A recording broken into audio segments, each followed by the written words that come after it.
गोकुल में आप लोगों ने देखा और हम लोग सच में गोकुल पहुंच गए थे। बच्चे इतने प्यारे हैं, जितना सुंदर अभिनय उन्होंने करा, कहीं से भी ये लगा नहीं कि हम लोग गोकुल वृंदावन में नहीं हैं। गोकुल में अपना बालपन बिताने के बाद भगवान कृष्ण मथुरा गए और वहाँ पे उन्होंने अपने मामा कंस का वध करा। कंस का वध करने के बाद अपने नाना जी को सिंहासन पे बिठाया और फिर भगवान कृष्ण और बलराम जी अपने गुरु संदीपनी जी के आश्रम में शिक्षा प्राप्त करने गए। अब यहाँ प्रश्न ये उठता है कि जो सर्वज्ञाता थे वो भगवान के पास, वो आश्रम में क्यों गए? इस बारे में हम लोगों को रामचरितमानस में भी बड़ी सुंदर कथन देखने को मिलता है। वो कहते हैं, गुरु गृह गए पढ़न रघुराई, अल्पकाल विद्या सब पाई।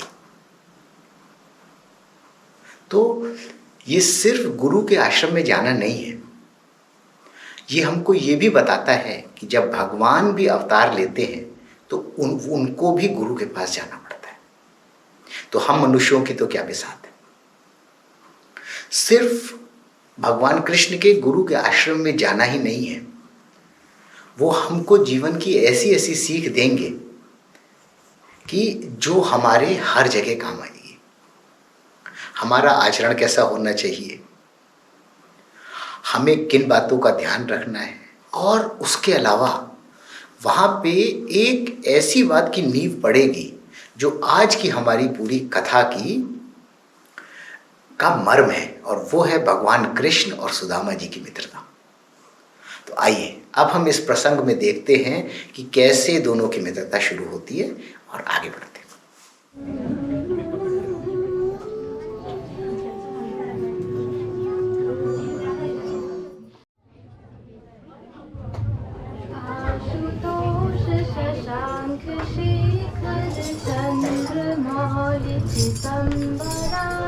कोटि कोटि प्रणाम शंभु, कोटि नमन दिगंबरा। निर्विकार ओंकार अविनाशी, तुम्हीं देवादिदेव। प्रगट सर जगत लय करता, शिवं सत्यं सुंदरा। निरंतर स्वरूप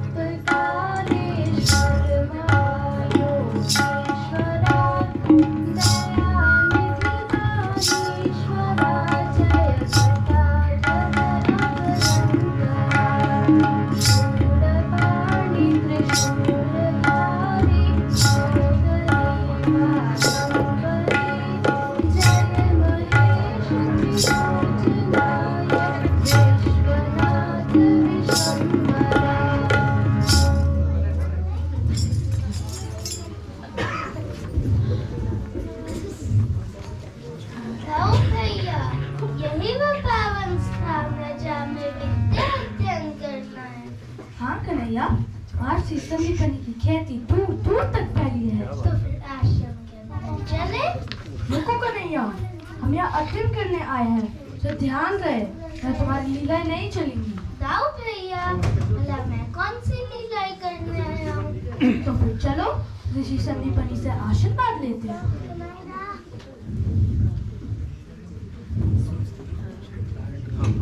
कौन हो तुम दोनों बालक और किस प्रयोजन इस आश्रम में आए हो? प्रणाम गुरुदेव, मैं देवकी पुत्र कृष्ण हूँ और ये मेरे अग्रज बलराम हैं। हम मथुरा से आए हैं। हम यह ज्ञान प्राप्त करने की अभिलाषा लेकर आए हैं। हम आपकी शरण में आए हैं गुरुदेव। हमें अपने शिष्य स्वीकार कर हमें ज्ञान प्रदान करने की कृपा करें। आओ बालकों, माँ आगमन शुभ है। जो ज्ञान की सच्ची अभिलाषा लेकर आता है उसे मैं कभी विमुख नहीं करता। देवी, ये आप हमारा आश्रम के शिष्य हैं।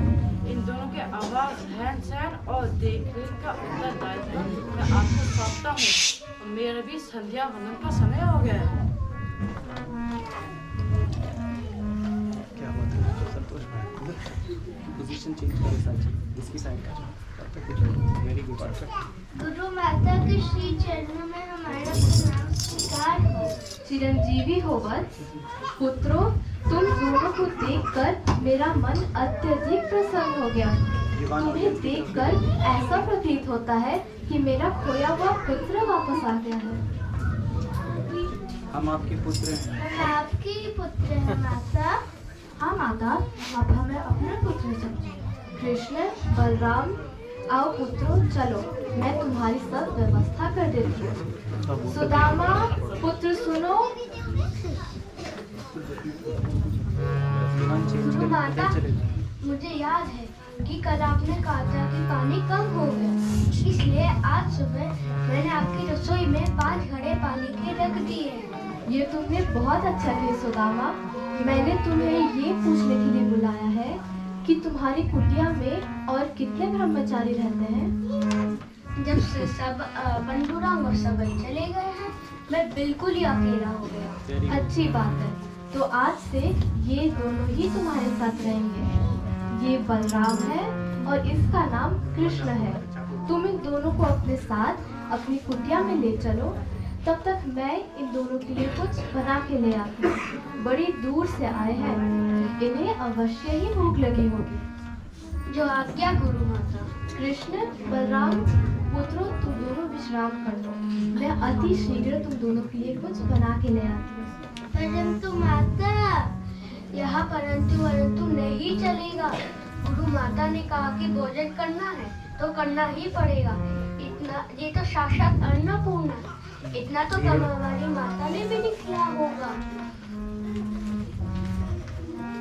चलो, अभी वो अति शीघ्र आ जाएंगी।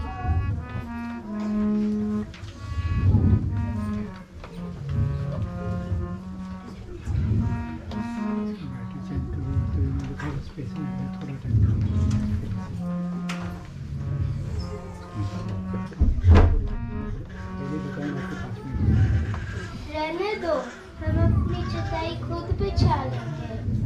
आज नहीं, कल से स्वयं बिछाएंगे। आज की नहीं, क्योंकि आज तक ये कुटिया मेरी थी और तुम दोनों पहली बार अतिथि की तरह इस कुटिया में आए हो। अतिथि को भगवान को समझकर ये मेरा धर्म है कि आपका इस कुटिया में भगवान की तरह स्वागत करूं। इस समय मुझे अपनी सेवा करना अच्छी बात है। आइए, विराजिए।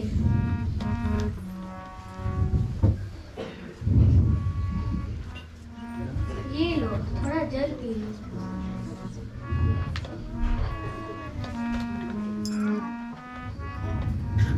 वाह, तुम्हारे जल से तो तृप्ति ही होगी मित्र। मित्र? तुमने मुझे मित्र कहा? इतनी जल्दी क्यों? इतनी जल्दी मित्र नहीं करना चाहिए। नहीं, गुरुदेव कहते हैं कि किसी को अति शीघ्र मित्र नहीं बना लेना चाहिए। क्यों? क्योंकि मित्र बनाने में मित्रता को भी निभाना पड़ता है और उस मित्रता की उत्तरदायित्व बहुत कठिन है। इसलिए किसी को पूरी तरह परखे बिना उसे मित्र नहीं बनाना। मैंने तो तुम्हें परख लिया, इसलिए मित्र कर दिया। इतनी जल्दी कैसे परख लिया? तुम तो मुझे जानते भी नहीं हो। देखो, मैं साधारण ब्राह्मण कुमार हूँ। अगर तुम्हें किसी भी चीज की आवश्यकता आज पड़े तो मैं उसका उत्तरदायित्व कैसे निभाऊंगा? मैंने मित्र कहा तो मित्रता का उत्तरदायित्व निभाना भी मेरा काम होगा। अगर कभी आवश्यकता आ पड़े तो इस मित्रता को मैं ही निभाऊंगा। मैं वचन देता हूँ, मैं तुम्हारी मित्रता की परीक्षा कभी नहीं लूंगा।